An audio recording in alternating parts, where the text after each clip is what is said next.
ரூபாயில வந்து ₹1,00,000 லம்சமாக இன்வெஸ்ட்மெண்ட் பண்ணியிருந்தீங்கன்னா, ஏன்னா அப்போ வந்து ரியல் எஸ்டேட்டில் 1 லேக்ன்றது ரொம்ப பெரிய அமௌண்ட்டு, ஒரு சில மக்கள் கிட்ட தான் இருந்திருக்கும். ஆனால் 95லையும் இந்த மாதிரி இன்வெஸ்ட்மெண்ட் பண்ணியிருக்காங்க. அந்த அமௌண்ட் இதில் போட்டிருந்தா 30 வயசில் இன்வெஸ்ட்மெண்ட் பண்ணியிருந்தீங்கன்னா இப்போது கிட்டத்தட்ட 1.88 crores கிடச்சிருக்கும். ஃப்ளெக்ஸி கேப்பில் போட்டால் நல்லதா, நான் அதிக ரிஸ்க்கும் எடுக்க வேணாம் அப்படின்னா கண்டிப்பாக, ஏன்னா இதில் வந்து லார்ஜ், மிட், ஸ்மால் எல்லாமே இருக்குது. கிட்டத்தட்ட உங்களுக்கு என்டையர் யூனிவர்ஸ், லார்ஜ் கேப்பில் ஒரு 100 ஸ்டாக்ஸ், மிட் கேப்பில் 150, அதுக்கப்புறம் ஸ்மால் கேப்பில் ஒரு 500 கம்பெனி, இதில் எல்லாம் மிக்ஸ் அண்ட் மேட்ச்சில் பண்ணும்போது கண்டிப்பாக உங்கள் ரிட்டர்ன்ஸ் ஃப்யூச்சர்லேயும் அதிகமாக வரதுக்கு வாய்ப்புகள் உண்டு. மந்த்லி ஒரு 10,000 rupees SIP போடுறீங்க அப்படின்னா கிட்டத்தட்ட 30 வருஷத்தில் நீங்கள் கட்டியிருக்க பணம் வந்து கிட்டத்தட்ட ஒரு 36 லட்சம். அந்த பணம் வந்து எக்ஸ்பெக்டேஷன் நம்ம என்ன 1-1.5 கோடின்னு யோசிப்போம். ஆனால் 30 இயர்ஸில் கிட்டத்தட்ட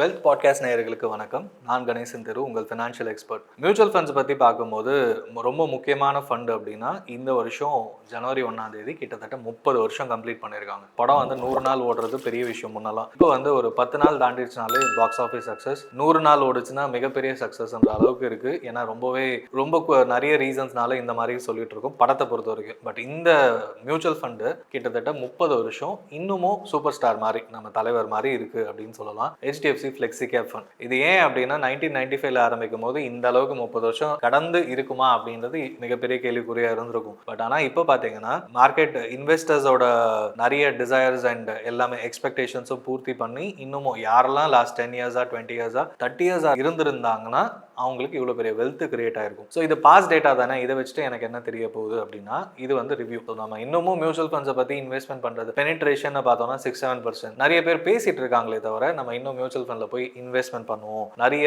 கண்டென்ட் ஜாஸ்தியா இருக்கு, ஆனால் நான் போய் இன்வெஸ்ட்மெண்ட் பண்ணலாமா, எந்த ஃபண்டை சூஸ் பண்றது, இந்த மாதிரி டவுட்ஸ், கிளாரிஃபிகேஷன்ஸ் நிறைய இருக்கு, எதை நம்பி பண்றதுன்னு தெரியல அப்படின்னும் போது இந்த மாதிரி ஃபண்ட்ஸை பற்றி ரிவ்யூ நீங்க பார்க்கும்போது ஆட்டோமேட்டிக்கா உங்களுக்கு ஒரு கான்ஃபிடன்ஸ் வரும். ஏன் சொல்றேன்னா 30 இயர்ஸ் வந்து நீங்க எதுவுமே பண்ணாம இந்த ஃபண்டோட ஸ்டிக் பண்ணிட்டு இருக்கிறது, சும்மா இருக்கிறது தான் பெரிய விஷயம் இன்வெஸ்ட்மெண்ட்ல.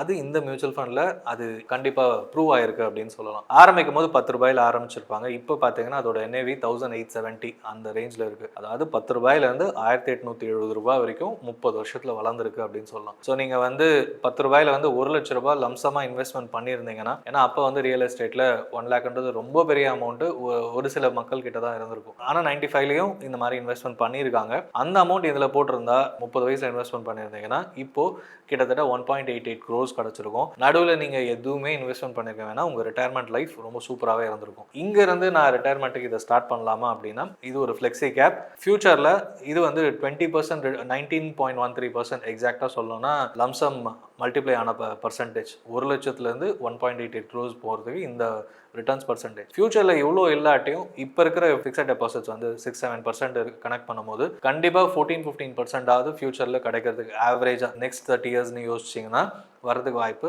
கண்டிப்பாக இந்த 1.88 இல்லாட்டியும் 1.25 கோடி 1.5 கோடி அளவுக்காவது வந்திருக்கிறதுக்கான வாய்ப்புகள் கண்டிப்பாக இருக்குது. ஸோ இது வந்து ஒரு important lesson. Long term investment plan பண்ணலாமா, அந்த ஃபண்டு ஏமாற்றிடுவாங்களா அப்படின்னு யோசிக்க வேணாம். கண்டிப்பாக இந்த மாதிரி ஃபண்ட்ஸ் ஃபியூச்சர்லேயும் இருக்கும். ஸோ இதை நம்பி நீங்கள் ஸ்டார்ட் பண்ணணும். இன்னொரு முக்கியமான பாயிண்ட், 30 வருஷத்தில் என் பணம் போயிடும், மார்க்கெட் கண்டிஷன்ஸ் எப்படி இருக்கும் தெரியாது, இந்தியாவோட எக்கனாமியில் எப்படி இருக்கும் தெரியாது. 95ல இதை விட மிகப்பெரிய கேள்விக்குறி. 91ல தான் லிபரலைசேஷன் ஸ்டார்ட் ஆச்சு. இந்தியன் மார்க்கெட் இன்னும் ஓப்பன் அப் ஆகலை, FIIsலாம் யாரும் வரல, ஃபாரின் இன்வெஸ்டர்ஸ். இப்போ நிறைய டேட்டா நிறைய விஷயம் தெரியுது, பட் ஆனால் இன்வெஸ்ட்மெண்ட் இன்னும் ஸ்டார்ட் பண்ண தான் யாரும் யோசிக்கிறோம். அந்த 95ல ஆரம்பிக்கும் போது பார்த்தீங்கன்னா ஐடி பூம் ஸ்டார்ட் ஆச்சு. 99-2000ல ஐடி பூம் பர்ஸ்ட் ஆச்சு. 2001ல ட்வின் டவர் ஹிட் ஆச்சு யூஎஸ்ல. அப்புறம் 2003-07 dream run for Indian stock market சொல்லலாம். 8-9ல யாருமே எக்ஸ்பெக்ட் பண்ணாம மிகப்பெரிய அடி ரிசெஷன் வந்துச்சு.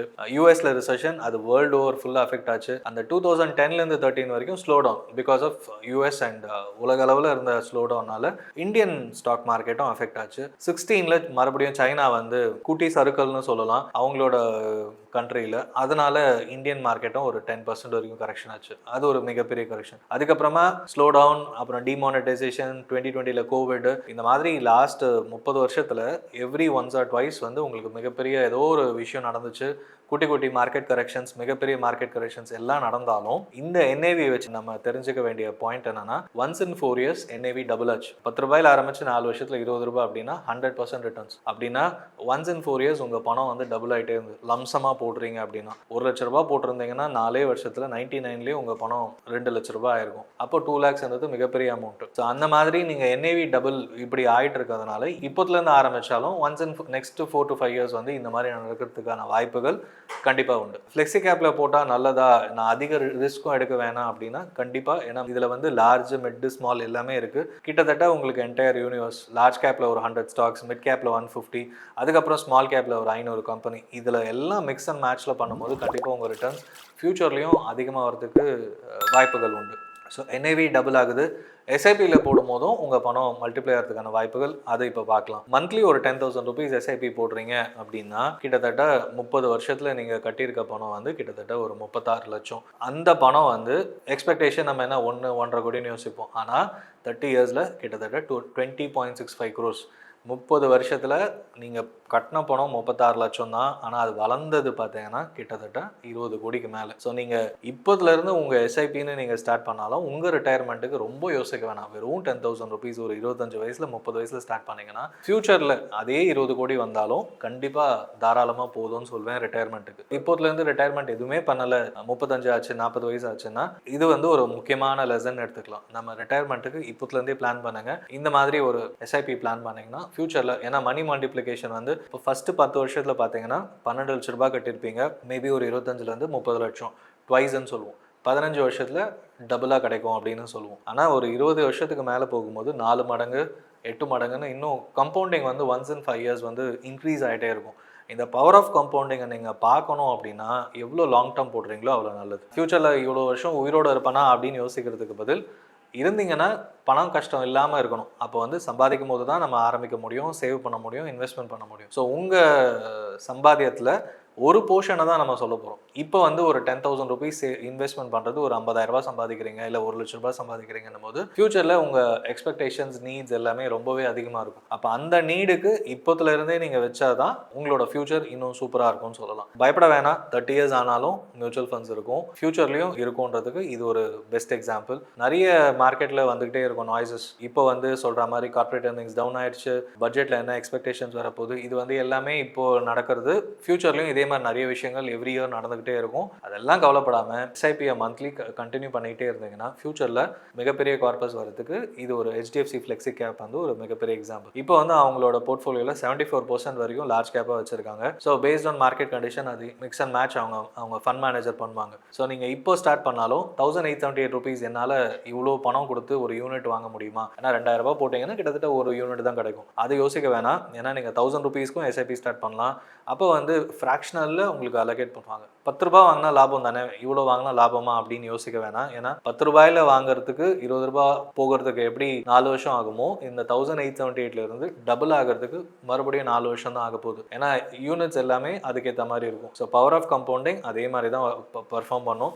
ஸோ இந்த ஃபண்டு வந்து என்ஏவி வேல்யூ அதிகமாக இருக்குது, அதனால நான் பண்ண மாட்டேன் அப்படின்லாம் யோசிக்க வேணாம். அதுவும் ஒரு பெரிய மித்து தான். எந்த என்ஏவி இருந்தாலும் வாங்கலாம். ஒரே ஒரு பாயிண்ட், அந்த ஃபண்டு நல்ல பர்ஃபார்மன்ஸ் இருக்கா, ஃபியூச்சரில் வளருமா, அந்த ஃபண்ட் மேனேஜர் மேலே நம்பிக்கை இருக்கா, இந்த மாதிரி விஷயங்கள் பார்க்கணும். எக்ஸ்பென்ஸ் ரேஷியோ நிறைய பேர் அதை போய் ரொம்பவே அதை செக் பண்ணிட்டு இருக்கீங்க. இதோட எக்ஸ்பென்ஸ் ரேஷியோ 1.42%. இதோட கரண்ட் அசட் அண்டர் மேனேஜ்மெண்ட் எவ்வளோ இன்வெஸ்ட்மெண்ட் பண்ணியிருக்காங்கன்னா கிட்டத்தட்ட 66,000 கோடி இப்போதைக்கு இருக்குது. ஸோ இது இன்னும் இன்க்ரீஸ் ஆக அந்த 1.42% எக்ஸ்பென்ஸ் ரேஷியோ இன்னமும் குறையறதுக்கான வாய்ப்புகள் அதிகம். நீங்கள் எக்ஸ்பென்ஸ் ரேஷியோன்னு ரொம்ப ஸ்ட்ரெஸ் பண்ண வேணாம். ஏன்னா நீங்கள் ரியல் எஸ்டேட் போனீங்கன்னா முன்னாடியே 9% கவர்மெண்ட்டுக்கு அது வந்து ஸ்டாம்ப் டியூட்டி எல்லாம் கட்டணும், அதுவும் ஒரு எக்ஸ்பென்ஸ் ரேஷியோ. அதே மாதிரி கோல்டு வாங்கினாலும் கோல்டு ETF-க்கு ஒரு 1.5% கட்டணும், அதுவும் ஒரு எக்ஸ்பென்ஸ் ரேஷியோ. எல்லா இன்வெஸ்ட்மெண்ட்லையும் எக்ஸ்பென்ஸ் ரேஷியோன்றது வேற ஃபார்ம்ஸில் இருக்கும். வெளியில் எடுக்கும்போது நமக்கு எல்லாத்த விட அதிக ரிட்டர்ன்ஸ் வருதா அப்படின்னு பார்த்தீங்கன்னா மியூச்சுவல் ஃபண்ட்ஸில் நம்ம தெரிஞ்சு ரிஸ்க் எடுக்கிறோம், அதுக்கான ரிட்டர்ன்ஸ் வந்து 15 to 20% இருக்கும்போது உங்களுக்கு லாங் டேர்ம் கேபிட்டல் கெயின்ஸை போயும் மிகப்பெரிய ப்ராஃபிட் இருக்கும். இந்த 20 கோடி ஃபைனலாக எஸ்ஐபியில் கிடைக்கும்னு சொல்லியிருந்தேன், கிடச்சிருக்கலாம் அப்படின்னு பேசியிருந்தோம். அந்த 20 கோடியில் லாங் டேர்ம் கேபிட்டல் கெயின்ஸ் ஃபுல்லாக எடுத்தீங்கன்னா 12.5%, ஒரு 2.5 கோடி டேக்ஸ் கட்டுவீங்க. பட் ஆனால் நம்ம அந்த 20 கோடி ஒன் டைமாக எடுக்கணுமா அப்படின்னு பார்த்தீங்கன்னா கண்டிப்பாக கிடையாது. அதை வந்து மந்த்லி விட்ராயல் SWPயில் எடுக்கும்போது மறுபடியும் அந்த டாக்ஸேஷன் குறையும், அந்த 20 கோடியிலேருந்தும் அப்ரிஷியேட் ஆகும். ஸோ அதனால் 1 to 30 years இதுதான் வெல்த் கிரியேஷன். ஒரு வீடு வாங்கினா எப்படி 20-30 வருஷம் அடுத்த ஜென்ரேஷன் என் பையன் பொண்ணுக்குன்னு கொடுக்குறோமோ, எஸ்ஐபி ஸ்டார்ட் பண்ணும் போதும் என்னோட ரிட்டையர்மெண்ட் அதுக்கப்புறம் இருக்கிறது நெக்ஸ்ட் ஜென்ரேஷன் அப்படின்னு யோசிச்சிங்கன்னா ஃபினான்ஷியல் அசட்ஸை பில்ட் பண்ணலாம். ஸோ இந்த வருஷம் இந்த ஒரு ரெசல்யூஷனும் எடுத்துக்கோங்க. ஃபினான்ஷியல் அசட் பில்ட் பண்ண போகிறேன், ரியல் எஸ்டேட்டு கோல்டை தாண்டி புதுசாக யோசிங்க. 1 கோடின்றது ரொம்ப சிம்பிள் தான் இந்த மாதிரி பிளான் பண்ணிங்கன்னா. தேங்க்யூ. இந்த வீடியோ உங்களுக்கு பிடிச்சிருந்தா லைக் பண்ணுங்க, ஷேர் பண்ணுங்க, கமெண்ட் பண்ணுங்க. மறக்காம வெல்த் பாட்காஸ்ட் தமிழை சப்ஸ்கிரைப் பண்ணுங்க.